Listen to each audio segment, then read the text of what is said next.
그러다 보니까 이번에 나왔던 리얼미터 여론조사 결과를 봐도 이재명 후보 같은 경우는 과반이고요. 50.2%고 김문수 후보가 35.6%인데 근데 이게 좀 눈에 띄는 게 당선 가능성을 물어봤더니만 이재명이 당선될 것 같다라고 하는 사람들이 거의 59%고요. 김문수 후보가 당선될 것 같다라는 건 33%이거든요.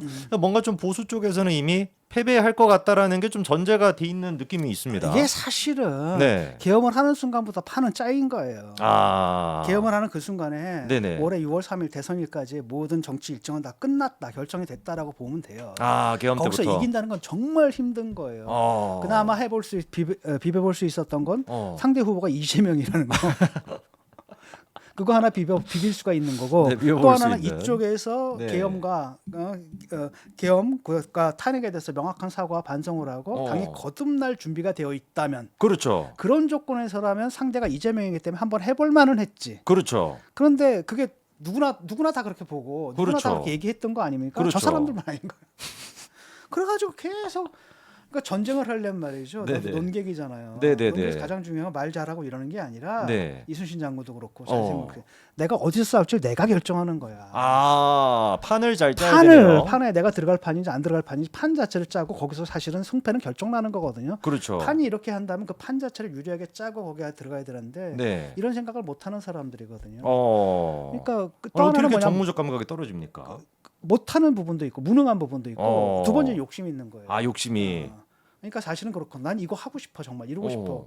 그런데 그게 될 거냐 안 될 거냐는 사실 판단의 문제잖아요. 그렇죠, 하나는 그렇죠. 소망이고 그렇죠. 소망과 현실을 구별해야 되거든요. 소망과 현실 이걸 구분해야죠. 섞어놓는 거야. 그 망상이죠. 망상이 되는 거죠. 네. 이 사람들이 그런 망상에 빠져가지고 그냥 막 가는 거고 어디까지가 현실이고 어디까지가 내 욕망인지 구별 잘 안 되는 거예요. 구별이 잘 안 되는 거죠. 네네. 이게 근데 한두 사람이 나타나는 게 아니라 집단적으로 지금 나타나고 그렇죠. 당을 지금 장악하고 있으니까 이게 희망이 있습니까, 당에?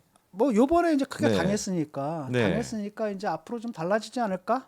라는 생각은 좀 들어요. 그러니까 저는 유일한 희망은 그거죠. 네. 그러니까 일단은 친윤 세력들이 이제 제거가 되고 제거가 되고. 뭐 제거까지는 모르겠는데 네. 적어도 일선에서 물러나야 됩니다. 당의 네네.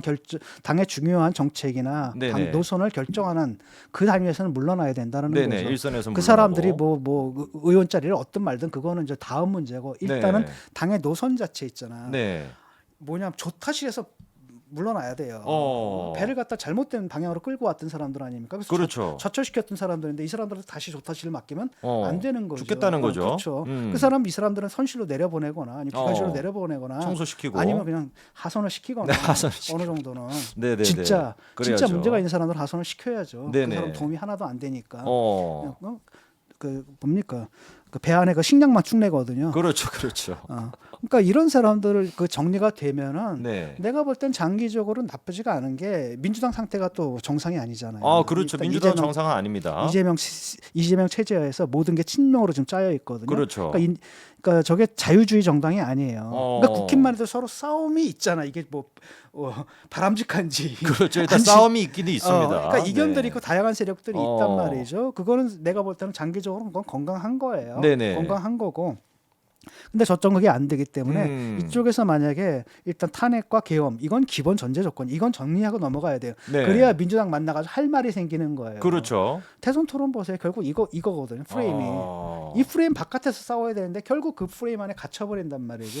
그 프레임에서 유일하게 좀 자유로웠던 게 한동훈이 유일하게 자유로웠죠. 그러니까 지금 생각하면 한동훈이 됐다 하면 내가 네. 볼 때는 한동훈도 제쳤단 말이에요. 한덕수를. 그리고 한동훈 같은 게 내가 볼 때는 단일화했을 것 같거든. 하겠다. 네네네. 왜냐하면 올라오는 치솟아 올라오는 힘이 있었거든. 그렇죠. 그럼 그 포텐셜 갖고 단일화를 해. 그렇죠. 그래서 한덕수 맞아 꺾었다. 그렇다면 팍 떡상하는 거지. 아. 그랬다면 한번 해볼 만하고 그럼 네네. 투표할 한동훈을 싫어했던 사람들도 이건가봐?라고 하면서 쫙 모이면서 네네. 투표할 만한 분위기가 됐겠지. 근데 그걸 갖다 저렇게 다 말아먹어 버린 거예요, 이 사람들이. 참, 몇 번 얘기합니까? 내가 지금 몇 달 전부터 얘기했어요. 진짜 미치겠습니다. 답답해가지고 그나마 좀 비벼볼 수 있고 그리고 또 실제로 승리를 기원해 볼 수 있는 게 한동훈 후보였는데 그렇죠. 근데 그거를 갖다가 답이 사실 정해져 있는 거를 어거지로 저런 식으로 사실상 이제 찍어 네. 누르다시피 하니까 참으로 진짜 깝깝합니다. 이번에 리얼미터에서 TK 지역의 또 지지율을 보니까 김문수 후보가 44.9%인데 이재명 후보가 43.5%로 오차범위 내가 나오더라고요. TK 같은 경우는. 이재명도 TK잖아요. 맞네요. 이재명도 안동이지. TK네요. 안동이가 맞네요. 안동. 아. 그러면 이게 대구 경북 지역에 계시는 분들도 이재명에 대해 가지고 이렇게 지지율이 많이 나오는 거는 그만큼이나 지금 국민의힘에 대해 가지고 좀 문제가 있다는 거 아니겠습니까? 그렇죠. 아마도 이게 대답을 안 했을 거예요. TK 저는 네네. 저거는 뭐 진짜 지지율은 아니라고 보거든요. 응답 자체를 그냥 안 응답 하는. 자체를 아예 그냥 안 해버리는 거고. 근데 어. 문제는 왜 응답 자체를 안 하는 사람들은 네네. 투표장에도 안 나올 가능성이 더 크단 그렇죠, 말이죠. 그렇죠. 그렇다면 저게 이제 그 투표율이 될 수가 있어요. 그래서 좀 위험 신호고 TK마저 지금 흔들리고 있는 거잖아요. 그렇죠. PK는 이미 넘어갔고 여론조사에서. PK 그렇죠. PK는 부산 넘어가 같은 버렸고. 경우는 네. PK. 이게 문제라는 거죠. 이거 누구나 다 알았던 거잖아요. 그렇죠, 그렇죠. 그다 계속 얘기했던 거거든요. 그렇죠. 근데 왜 그거 안 지켜져? 난 그 이해를 안 해. 이해가 안 가요, 그거. 교수님 정치 평론을 워낙에 또 오랫동안 하셨고 전문적으로 보셨으니까 이게 좀 어떻게 이거를 좀 이해를 해야 될까요? 저는 이해가 잘 안 가요. 아니 생쥐도 말이지. 생쥐도 이렇게 밀어찾기 하잖아. 몇 번 그 시행착오 통해 가지고 길 찾잖아요. 쥐들도 찾죠. 그렇죠. 그렇잖아요. 포유류의 IQ만 있어서도 이거 찾아가는 거 아닙니까 이거? 이거 아니네 네. 아니나 싶으면 그렇죠. 그걸 못 하고 있으니까 그럼 뭐 네네. 멸종해야지 어떡하겠습니까 그거는 뭐. 왜 누구 말대로 저쪽에서 운석이 떨어지고 있는데 하늘을 멀뚱히 쳐다보는 공룡 같다 그러더라고요. 네, 쥐들도 길을 좀 찾아가는데 몇 번 이제 당하면 그래서 내가 볼 땐 쉽게 말하면 이게 질선거라고 한다면 네네. 원칙 있게 져야 되는 거예요. 질 거면 원칙 있게. 네. 왜냐하면 그러면 다음이 생겨요. 다음이 생기는 거고 그렇기 때문에 네네. 지금 뭐 윤 대통령 탈당을 했잖아요. 근데 정확하게는 사실 출당을 시켰어야 되는 거고. 그렇죠. 출당을 시켰어야 되고 그 다음에 그 윤 대통령과 같이 놀아놨던 사람들 있잖아요. 그렇죠. 이 사람들이 정계 은퇴를 하든지 아니면 이선으로 확 물러난다. 사과 그렇죠. 반성하고 이선으로 딱 물러나고 다음 사람들한테 당의 그 좋다. 를 넘겨주겠다. 그렇죠. 이렇게 했으면 뭔가 좀 달랐겠죠. 근데 그걸 안 하니까 지금 여기까지 와버린 거죠. 지금 이제 그까지 와 있는 상황에서 추가적으로 지금 김계리 같은 경우도 입당을 하냐 마냐가 계속해서 논란이 되고 있는데 눈에 띄는 게 윤재옥 지금 이제 선대 본부장인데 이 사람도 이렇게 얘기하더라고. 윤 전 대통령 탈당과 김계리 변호사의 입당이 무슨 상관이 있는지 모르겠다 이렇게 얘기했었고요. 김문수 지금 후보 같은 경우는 여전히 김계리 입당에 대해 가지고 오늘도 입장을 밝히지 않고 기자가 또 물어보니까 내용 자체를 잘 모르겠다 이렇게 또 얘기를 하고요. 그러면서 중도층으로 확장을 어떻게 해야 되냐라는 질문에 대해 가지고 중도층 부분도 있지만 우리가 우선 국민의힘 지지층과 우리 전체적인 자유 진영의 결집력, 통합 이런 부분이 부족한 게 있다라고 여전히 그러니까 약간 좀 뭐라고 할까요?